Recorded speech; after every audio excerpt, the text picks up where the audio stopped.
Wind farms, solar arrays, geothermal, landfill methane.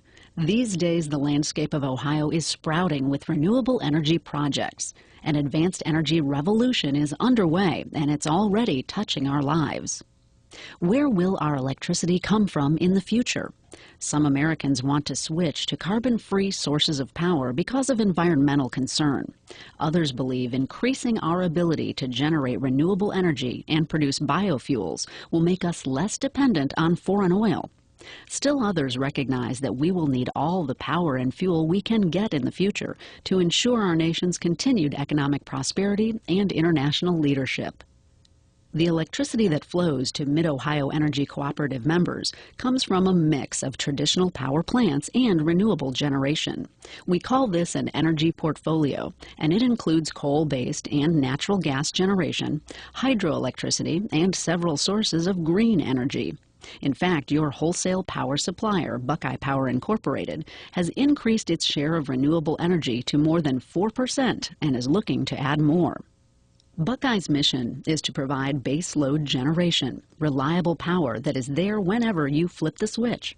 And the price Ohio co-ops pay for this wholesale power is cost-based. It's a system that has worked well for more than 50 years. In rankings of wholesale power rates, Buckeye consistently has among the lowest in the state. Maintaining power supply and planning to meet future demand means decisions are made years in advance. Today, for example, Buckeye Power is forecasting needs beyond 2020. In 10 years, our energy portfolio likely will include more renewable generation, but it still mainly will be base load power from coal. This is because wind and solar are intermittent generation sources. In many cases, electricity from turbine farms and huge solar complexes is available less than 30% of the time, and often not during the highest demand periods of summer and winter.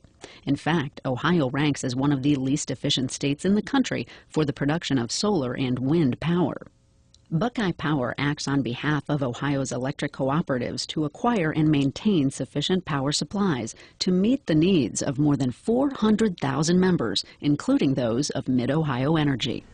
We've been asked if Mid Ohio Energy was going to purchase power from one of the commercial-scaled wind projects under development nearby. No, not at this time, and there's several reasons why. Ohio's 25 electric cooperatives are all members of Buckeye Power, a generation and transmission cooperative based in Columbus. Buckeye owns or controls its generation, and we own Buckeye. Buckeye is always looking at ways to cut costs and operate efficiently because that controls what we pay for electricity. Wind and solar are not rate competitive when compared with baseload generation offered by Buckeye. Even with facilities right down the road, we'd still be paying higher generation and transmission costs plus the developer's profit. Striking the right balance between baseload generation and renewable power will allow co-op members in Ohio to have the best of both energy sources. Buckeye Power has spent more than $900 million for environmental controls on its coal-fired power plants to reduce emissions. When the work is completed in 2011, these units will be among the cleanest in the world. Buckeye Power is carefully evaluating the types and amounts of renewable energy available to complement this generation fleet.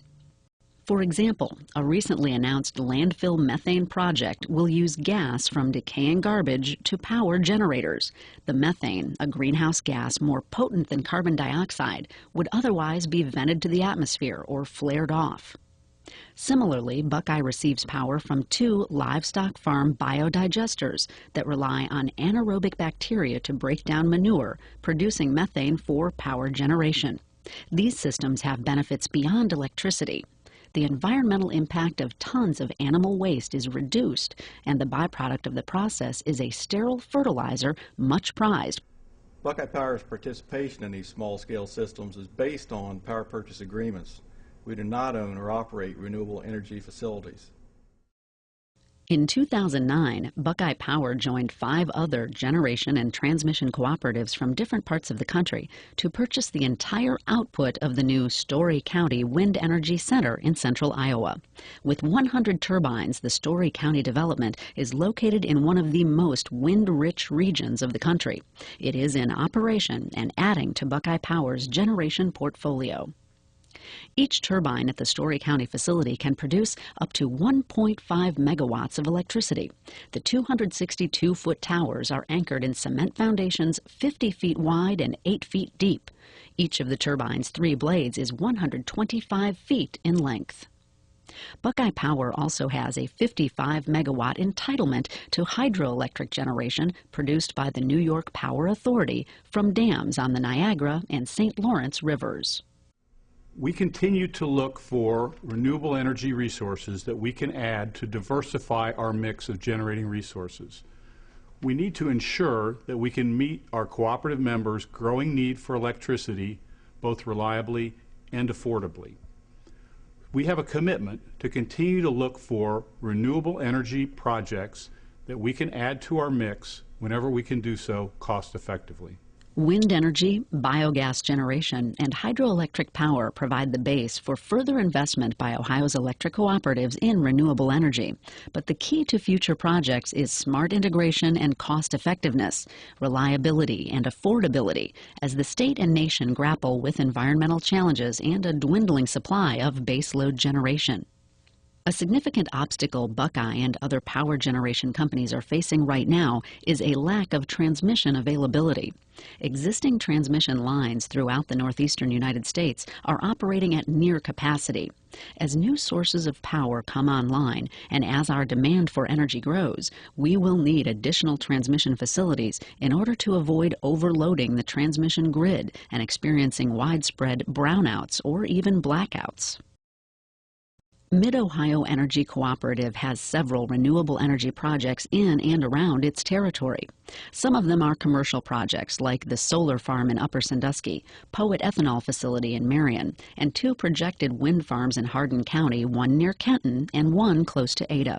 And this does not include the many small-scale wind turbines and solar panels at homes and farms throughout the area. If you are considering adding renewable energy for your house, farm, or small business, there are several things you need to consider. First, is your property suitable for the type of energy you want to add? Properties with an abundance of trees or one that sits in a valley generally don't do well with either wind or solar facilities. The U.S. Department of Energy has maps that show the viability of wind and solar power for every region of the country. Next, with any type of energy project, you will want to consider your payback period. How long will it take you to recoup your investment in the project? Finally, consult with us. We will help facilitate the complexities of your project. Buckeye Power has 2 ongoing renewable energy research projects in Ohio. It has a residential class wind turbine at Indian Lake High School in Logan County.